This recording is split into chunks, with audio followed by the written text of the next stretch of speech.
Hello and welcome to Gardening at 58 North. In this video I'd like to show you my Clivia plant here, which is one I don't think I've really shown you much of before in my other videos.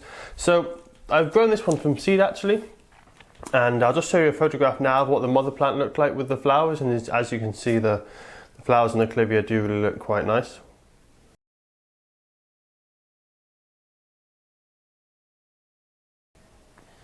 So there you are, that was a Clivia flowers there. It's got lovely orange flowers, quite a nice house plant. Tends to flower in spring. What happens is it goes through the winter. As long as you keep it in quite a cool location, it then gets it ready for flowering in spring. If you were to keep this warm all year round, it wouldn't normally flower. But anyway, this is one that I grew from seed from a mother plant that I've had for several years. So this plant, I think, is about 2 or 3 years old now. And the interesting thing about a Clivia is it might look like it's actually a bulb because it's growing very much like an amaryllis, and many other plants with strappy leaves like this are actually grown from bulbs, but this is actually doesn't have any bulbs. It's just got very thick fleshy roots, and it stores all its energy in its roots. And partly because of that, it needs repotting a bit more early than you might think. So a plant of this size, I would look at it and think might need repotting, probably not too bad, but I know that this will probably need repotting actually quite badly.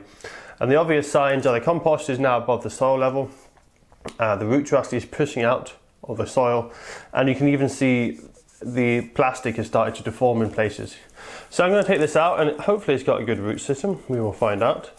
And it's pretty tough actually to pull out, it's very well rooted in there. Hopefully I can get it out without exploding everywhere. So there we are, you can see the roots, they're very well crammed in. As I was saying, they do have very thick roots on the Clivia plants, and that's where they store all their energy. You can see they're quite thick there. They're all looking mostly healthy. You can see 1 or 2 that have died off. Maybe they got too waterlogged and they died off. The Clivia do like a free draining compost, but generally I'm quite happy with that. Not too bad looking. So I'm going to repot this. I'm just going to take a few of the dead roots off because they're not doing anything, and I'm going to remove a little bit of the soil from the surface because I don't think it needs to be quite that high up, but generally it's looking quite good. So the compost I'm going to be using, it's just multi-purpose compost, but I've added a lot of perlite. It's probably about 1/3 perlite, and the reason for that is, as I said, if it's too damp, the Clivia just kind of rots off. So I'm just going to tease these roots a little bit, but they're actually incredibly fragile, and I think they will snap if I was to tease them too much. You can see there's that one that's fallen off back there. So generally I'm not going to tease it off. If I find any more soft ones like that, I will just nip the end off, and I'm going to tease out the bottom because I think quite a few of these are actually rotten because it's so damp. This compost was quite cheap that I put it in. As you can see, it's just pure peat, and pure peat compost doesn't really have much draining at all. It's very very water retentive, but it doesn't let much water drain into it. So that cleared the worst of that out.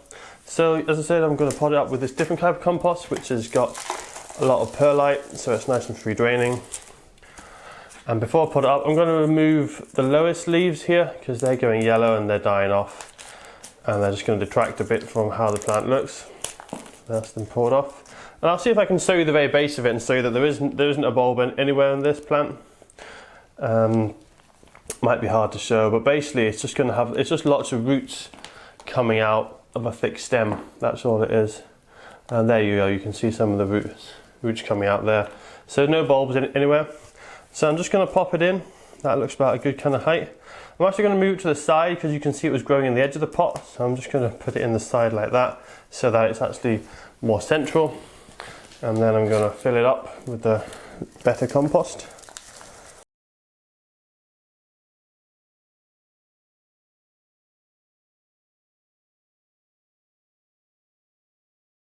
So there we are, I think that's about right. The compost level is maybe a little bit high, so I might find that it will start pushing out the soil again, which is, as I say, what happens with this plant with having such thick roots. But I'm quite happy with that, really. I wouldn't want to plant it too much deeper because you can see it's going to cover up too much of the stem, but I'm happy with it like that.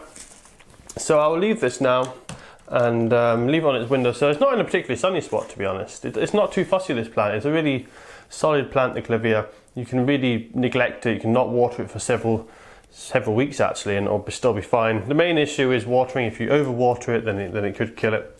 But generally it's a very good plant. I don't think it'll flower this spring because it's still quite young, this plant.